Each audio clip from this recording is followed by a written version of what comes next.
Hola, bona tarda a tothom. En primer lloc, us volem agrair el vostre compromís i la vostra comprensió durant aquests últims mesos pel fet d'adaptar-vos vosaltres i tots nosaltres a les circumstàncies que ens marquen la pandèmia. Val? No per això hem deixat de fer les nostres activitats i les nostres accions, això sí, limitats i condicionats a aquesta pandèmia.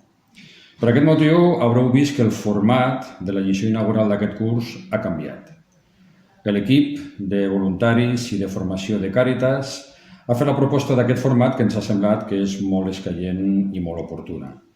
Per aquest motiu, doncs, avui veurem a través del canal YouTube la gravació de la ponent i després hi haurà altres sessions en les quals aquesta gravació se podrà veure i es podrà treballar, perquè la ponent, a més de fer la seva exposició, també ens proposarà alguns temes per treballar, per debatre i per aprofundir. La ponent d'aquest curs es diu Pepa Torres Pérez, és religiosa, teòloga i educadora social. És activista en diversos moviments socials vinculats especialment al feminisme i al treball per als drets de les persones migrants. És membre de la red de apoyo Interlavapiés i de la red Míriam d'Espiritualitat Ignaciana, entre altres associacions i entre altres activitats. Col·labora sovint també amb Cristianisme i Justícia. Pensem que el seu perfil, la seva experiència, ens ajudarà molt a entendre com hem de treballar en aquest temps de pandèmia. D'aquí que el títol de la seva exposició és Estratègies i reptes de l'acció social en temps de pandèmia. Per la meva part, res més, i us convido a que escoltem amb deteniment i atenció a la nostra ponent Pepa Torres. Moltes gràcies. Sigue habiendo tantos pies que lavar. Sigue habiendo tanta oscuridad que iluminar, tantas cadenas que romper. Pan y vino para el pobre quiero ser. Sigue habiendo tantas... Bueno, pues muchas gracias por invitarme a participar con vosotros y con vosotras en esta inauguración de un curso tan anómalo, pero al mismo tiempo tan necesario ante la crisis que estamos viviendo. En tiempos de incertidumbre, distancia social y exceso de sufrimiento, como el que nos atraviesa, necesitamos recrear nuevas formas de encuentro y solidaridad. Y para ello se nos hace imprescindible la mirada interior y la mirada comunitaria a la realidad. Por mirada interior entiendo una mirada que es a la vez contemplativa y crítica ante el desorden de un sistema que está en guerra contra la vida, como dice Yayo Herrero, ¿no? Guerra contra la vida por el expolio del planeta y la biodiversidad que se ha convertido en caldo de cultivo propicio para esta gran crisis que estamos viviendo, ¿no? Para la actual pandemia. Pero también en tiempos de distancia social, cuando tocarnos es imposible, la mirada recupera toda su fuerza. Por eso es necesario mirar a los ojos de otros y otras, ¿no? Aunque sea virtualmente y si es posible físicamente, con la distancia necesaria, con mascarilla, ¿verdad? Pero mirarnos a los ojos y dejarnos mirar también por los otros y las otras. Y en esto la gente de Càritas sois expertas, dejarnos mirar por las personas más vulneradas en sus derechos por esta crisis. ¿Y por qué? Porque quizás esto nos permita encontrar en ellos y en ellas la luz necesaria para rescatar la esperanza en medio de tantos escombros como está quedando aprisionada. Por eso quiero empezar esta reflexión compartiendo algunas miradas que encienden la mía. La primera mirada es la mirada de Lassa, un compañero, un amigo senegalés sin papeles, que vive en España desde hace 8 años, que vive en una casa ocupada sin luz y sin agua, con otro grupo de africanos, que ha pasado la cuarentena del COVID en esas condiciones. Su mirada, la mirada de Lassa, reclama la urgencia de una regularización ya permanente y sin condiciones, porque ningún ser humano puede ser declarado ilegal.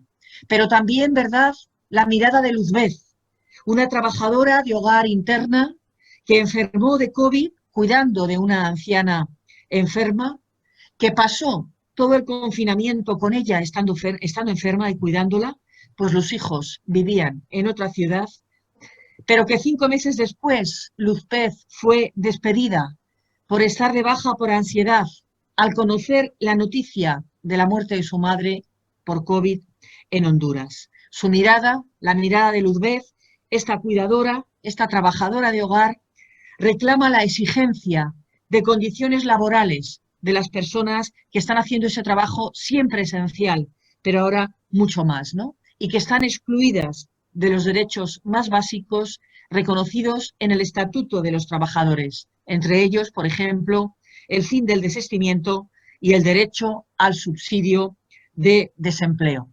Pero también me inspira la mirada de Dana y su bebé, una mujer española a la que el confinamiento del mes de marzo, le pilló inmediatamente después de ser desahuciada, que fue acogida en una casa ocupada de mujeres, donde cuidaron de ella y su bebé, y donde un grupo de apoyo le ayudó a tramitar el ingreso mínimo vital que todavía no ha recibido. Actualmente esta mujer está en un recurso del SAMUR sin haber solucionado su situación. Su mirada, la mirada de Dana y su bebé, nos desvela que la vivienda no puede ser un privilegio, sino un derecho. Y nos recuerda que la exclusión habitacional se ha convertido en una de las formas más violentas de pobreza en nuestro país. Pero también la mirada de Dana y su bebé reclama algo en que la gente de Cáritas también conocéis muy bien. Reclama la urgencia de unos servicios sociales menos burocratizados, más flexibles y ágiles en la resolución de las situaciones más urgentes. Unos servicios sociales más dirigidos al cuidado y la protección de las personas y los colectivos más vulnerados que al control social, la sospecha y la criminalización.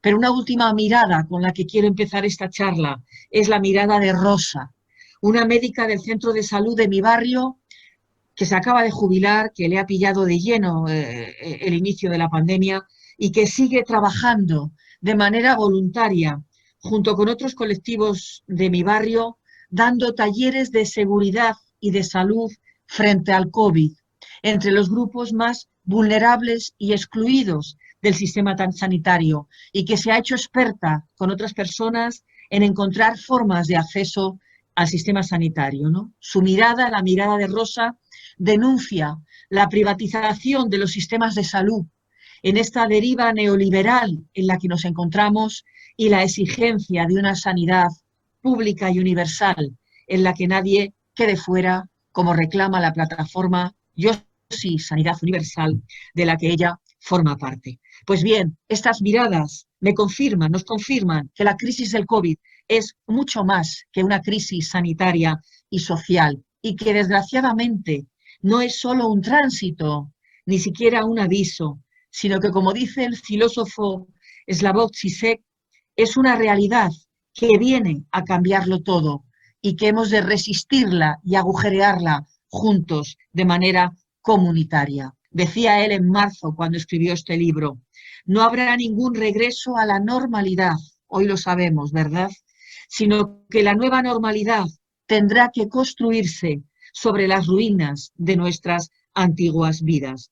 Pues bien, lo que me propongo en esta reflexión es ofrecer algunas pistas que puedan ayudarnos en esta construcción colectiva de nuevas formas de vida a las que nos desafía esta crisis. Paso entonces a desarrollar algunas características y riesgos de nuestro momento actual, que, como he dicho, nacen de una reflexión a partir de los últimos informes FOESA.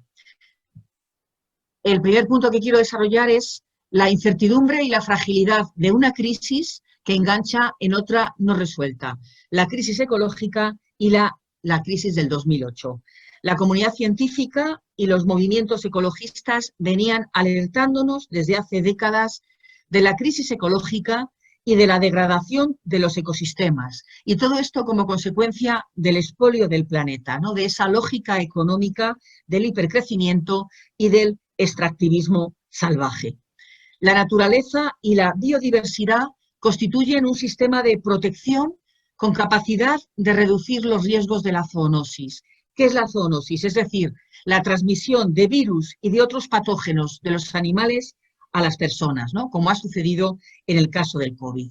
Esto nos lo estamos cargando, esto nos lo hemos cargado, ¿no? Esta amenaza, este atentado contra la biodiversidad tiene como consecuencia directa, por ejemplo, las pandemias. Pero por otra parte, a partir de la crisis del 2008 y de su regulación, de cómo se reguló, desde qué criterios, la pandemia nos pilla en plena ofensiva radical del neoliberalismo. ¿Por qué? Porque las medidas que se tomaron para atajar esta crisis, llámese rescate de los bancos, privatizaciones, recortes, lo que hicieron fue poner en el centro el mercado y no la vida y no el cuidado. Por tanto, esta crisis que vivimos ahora, la crisis del COVID, se ancla en un contexto que pone aún más difícil la búsqueda de alternativas. Paso a identificar más concretamente algunas características de nuestro momento actual. La primera sería, y es gravísima, un contexto de naturalización de la desigualdad y de la exclusión, y de guerra contra la vida. Utilizo esta expresión, insisto en ella, que no es mía, que es de Yayo Herrero. La desigualdad y la exclusión social están instaladas estructuralmente en nuestro sistema, pero lo más grave aún es que están siendo naturalizadas en su comprensión de lo social, lo cual hace que puedan pasar de ser concebidas como lacras a combatir a simplemente hechos que aceptar, y esto es gravísimo. Por otro lado, hablar de guerra contra la vida supone entender que es el propio sistema económico el que está atentando contra las bases materiales que son imprescindibles para la vida. Y por lo tanto nos hallamos en una encrucijada, en la encrucijada de hipotecar la viabilidad del planeta o cambiar radicalmente los modos de producción, consumo y convivencia. Es decir, no es posible mantener un modelo basado en el crecimiento sostenido en el marco de un planeta cuyos recursos son finitos. Como señala además el Papa Francisco en Laudato Si, tenemos que liberarnos también del antropocentrismo, de creer que el ser humano somos el centro de la vida. El ser humano formamos parte de la naturaleza, no somos el centro de la vida, sino que formamos parte de la vida. No es una cúspide evolutiva, como dice Francisco, sino que es una hebra de la trama de la vida. Lo que tenemos que poner en el centro, por tanto, es el cuidado de la vida, el cuidado de todas las especies, el cuidado de la biodiversidad, y así cuidaremos también, entonces, de la vida humana. Por tanto, tenemos que desmontar, por ejemplo, el dilema entre empleo y conservación del medio. ¿Por qué? Porque no es real.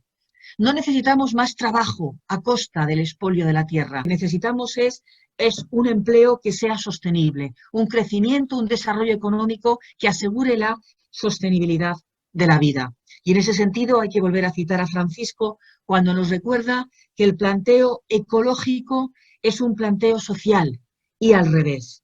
Es decir, no somos los dueños de la tierra, sino que formamos parte de ella. Y como nos está recordando esta crisis, sin ecodependencia y sin interdependencia, la vida es imposible. Y eso se lo tenemos que recordar hoy permanentemente a todos los políticos. El centro es la vida, no el desarrollo económico a cualquier precio, ¿no? El segundo rasgo es la sociedad desvinculada y el individualismo posesivo como el marco en el que nos pilla también esta crisis. La crisis del 2008 supuso un gran agravamiento de la pérdida de confianza social que todavía hoy arrastramos. Y cuando hay desconfianza social, ¿qué sucede? Que los sujetos, las personas, se repliegan a su propio mundo y problemática. Esta desconfianza social va unido a lo que se llama el individualismo posesivo. Este individualismo posesivo basa su felicidad en la posesión de las cosas, ¿no? O mejor, en la búsqueda de la posesión, porque realmente una vez que se consiguen, ¿verdad?, queda una gran insatisfacción y se pasa al siguiente objetivo, ¿no? Pero lo más grave de este individualismo posesivo es que genera también una conciencia que se llama la creencia de la meritocracia, es decir, que cada uno tiene lo que merece. Y esto es súper grave, ¿no? Porque esto lleva a creer que si esto es así, si cada uno tiene lo que merece, se cuestiona la universalidad de los derechos humanos y de los derechos sociales. Y esto lleva a negar el derecho a tener derechos de muchos colectivos y de muchas personas. Voy a poner dos ejemplos. El primero es el campo de refugiados de Moira, ¿no? Y la insensibilización global que ha generado este hecho, ¿verdad? Como si los refugiados no tuvieran derecho a tener derechos, ¿no? Otro ejemplo muy concreto que vosotros conocéis muy bien es la situación de los trabajadores temporeros en el campo, ¿no? Es decir, el individualismo posesivo termina por otorgar legitimidad ética a la desigualdad. Pero al mismo tiempo el individualismo posesivo también genera una ética que es la ética emocional. Es decir, una ética basada en comportamientos o acciones regidas solo por las emociones superficiales, que carece de intensidad y también de perseverancia para superar las dificultades más allá del inmediatismo. Esta ética emocional es incapaz de moverse en el largo plazo, y sin embargo sabemos que los cambios, tanto personales, sociales como estructurales, se consiguen siempre a largo plazo, ¿no? Esta ética también tiene su solidaridad, ¿no? En el caso de la solidaridad, es una ética que tiene la solidaridad como valor, pero es una solidaridad puntual, afectiva, emocional, insisto, sin compromisos duraderos y sin organización colectiva, ¿no? Y esto nos lleva a un dilema extraordinariamente grave, como la crisis del COVID nos está planteando, ¿no? O como nos va a plantear, por ejemplo, con la vacuna. Y es que o buscamos soluciones colectivas, cooperativas, comunitarias a problemas que son comunitarios, o se terminará aceptando que la única manera de vivir es la competitividad individualista, y esto generará la exclusión y la muerte de los más empobrecidos y empobrecidas. Pero quizá otra característica de este momento, que esto también lo estamos viviendo cada día, ¿verdad?, la crítica profunda a las élites nacionales y europeas, ya sea la clase política, los bancos, los gobiernos, incluso, me atrevo a decir, a la propia jerarquía eclesiástica, ¿no? Élites y ciudadanía hablan dos idiomas muy difíciles de llegar a entenderse. Existe, por tanto, una gran pérdida de cohesión social que está atomizándonos y desvinculándonos como comunidad, ¿no? Nos hemos convertido, dice el informe FOESA, en sociedades constituidas por islotes sociales, donde lo importante es el utilitarismo y donde está en crisis los vínculos y las relaciones. Es fundamental crear formas, como luego iremos viendo, de vinculación social. Pero esta desafección política tiene también que ver con una sociedad insegura. La inseguridad y el miedo que está produciendo esta crisis tiene como caldo de cultivo una inseguridad en la que ya estábamos, ¿no? Una sociedad insegura con una fuerte polarización social y con un auge de los populismos y de la ultraderecha, ¿no? Por otra parte, los movimientos populistas insisten en ideales ubicados en un pasado perdido y en la recuperación de ese pasado perdido, ¿no? Ese es quizá el éxito de los partidos de ultraderecha en general en Europa, pero también en España, ¿no? El dar forma a los temores y a las preocupaciones culturales y económicas, fundamentalmente, como digo, del precariado y de las clases medias, ¿no? Por eso es tan contradictorio, ¿no?, que incluso en los barrios obreros haya gente que haya votado a la ultraderecha. Esto va unido a otro elemento muy importante, que es el miedo como elemento capitalizador. Un miedo que ya existía en nuestras sociedades antes del COVID, aunque con otras características. Este miedo que tiene que ver con la pérdida de control y con el deseo de volver a un pasado idealizado, ¿no? Podemos distinguir también dos tipos de miedo. El miedo material, y el miedo cultural. El primer miedo, el miedo material, lo que plantea es un reto a la capacidad de supervivencia económica. Y el miedo cultural afecta sobre todo a la identidad. El miedo material tiene que ver, insisto, con esas condiciones económicas que también ese miedo está siendo explotado, ¿verdad?, por los populismos. Y esas pérdidas que han tenido las clases medias y el precariado, ¿verdad?, esas pérdidas son las que están llevando también a que estas ideas populistas estén cuajando en determinados sectores de la población y estén buscando chivos expiatorios en los pobres, en las mujeres o en los migrantes. Dentro de este contexto, el COVID ha añadido un plus de incertidumbre y de miedo, ¿no? Y en este contexto también otro elemento muy importante en nuestra realidad es el aumento de la aporofobia y el racismo, ¿no?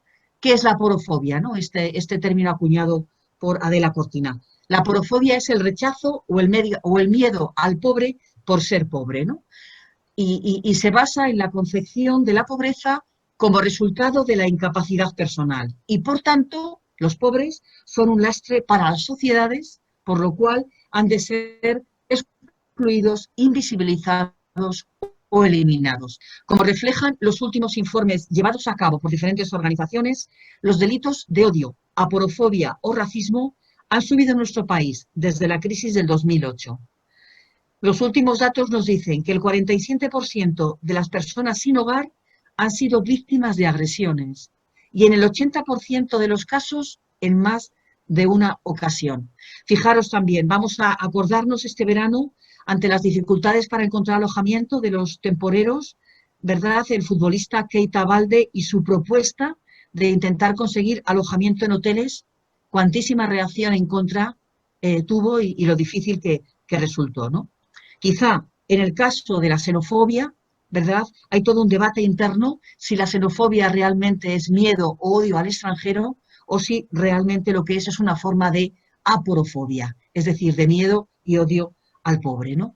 Pero también tenemos que recordar algo muy importante, ¿no? La inmigración, a la vez que se la teme, la necesitamos. La necesitamos por muchas razones, pero una es por la económica, por razones productivas. España necesita una media de 270.000 personas extranjeras al año para hasta el 2050 asegurar que las cotizaciones a la seguridad social se mantengan a flote, ¿no? Las cotizaciones extranjeras cubren el 65% que supone el gasto en prestaciones por desempleo. Esto es muy importante. Bien, otra característica de nuestro momento, que es fundamental, es el desempleo y la crisis laboral extrema que se viene a sumar a esa crisis laboral que ya existía antes, ¿no? Las medidas planteadas por el Gobierno en esta crisis actual, los ERTEs, el ingreso mínimo vital, los subsidios de las trabajadoras empleadas de hogar y cuidadoras, aunque sean temporales, estas medidas y sobre todo la tardanza en ser recibidas han elevado enormemente los índices de pobreza en las familias y especialmente en las personas que han perdido los papeles con la crisis, que han perdido la residencia o incluso que no la han tenido todavía nunca. Hoy, 3 de cada 10 personas en exclusión grave carece de cualquier tipo de ingreso y de 21 hogares, solo 4 se pueden sostener por el desempleo, ¿no? En el caso de los autónomos, la destrucción de empleo también es muy grande, ¿no? El 36%. Y los autónomos que se mueven en el ámbito de la economía informal, el 56,5%. Por otra parte, están apareciendo nuevas formas de trabajo, como el teletrabajo, que si bien son formas interesantes, pueden ser nuevas formas de explotación laboral y también están impidiendo la imposibilidad, ¿no?, de conciliación de la vida familiar, afectando sobre todo a las mujeres, que son siempre las más perjudicadas por todas las crisis, ¿no? Pero junto a este dato de realidad hay otro dato que mencioné al principio, que es la crisis de la emergencia habitacional. El 49,2% de los hogares españoles hoy no puede hacer frente al pago de la hipoteca o al alquiler y el 51% está en situación de pobreza energética, ¿no? A la vez que en España existen 3,8 millones de casas vacías. Esto es importante. Luego, en las medidas a tomar, retomaremos estos temas. Otra característica de nuestro momento presente es el debilitamiento y la infradotación de los sistemas públicos.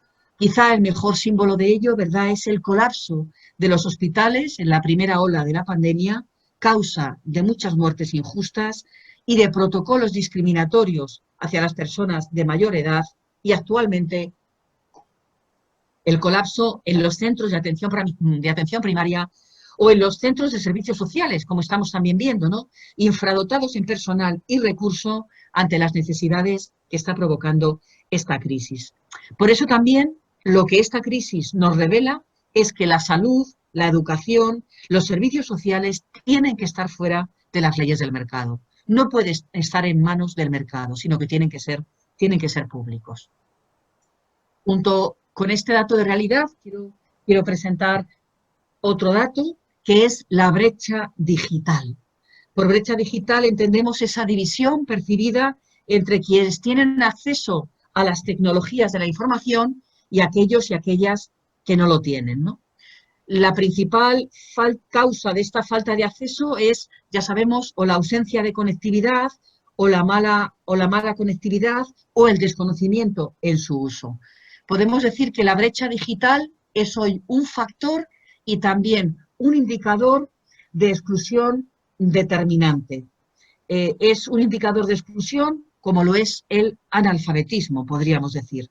Afecta fundamentalmente, más del 60% de las personas que afecta son mujeres, afecta al bajo nivel de estudio, a los desempleados y a las familias con menor renta disponible. Y afecta también a los grandes olvidados, que son las zonas rurales.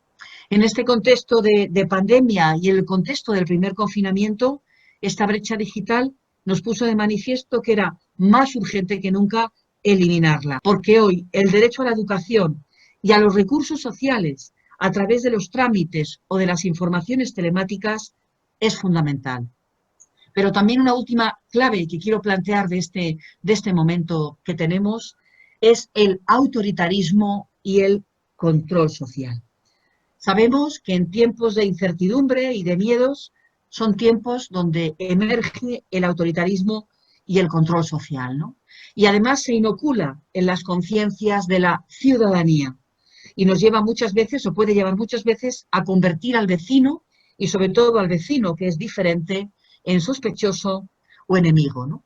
Este autoritarismo que se inocula en las conciencias hace también que muchas veces los ciudadanos y las ciudadanas demanden medidas represivas y policiales en lugar de medidas sociales tan necesarias en este momento, ¿no? También es importante que recordemos que el autoritarismo y la securitización, poner la seguridad entendida como policialización exclusivamente, amenaza a las democracias, ¿no? Junto con el refuerzo de la policialización de nuestras sociedades, tiene que haber un incremento importante de recursos educativos y de recursos sociales, ¿no? Si no se genera, pues, el conflicto, por ejemplo, que se está generando en Madrid, que estaréis viendo por las noticias en los barrios del sur, que han sido fuertemente criminalizados en esta pandemia, ¿no?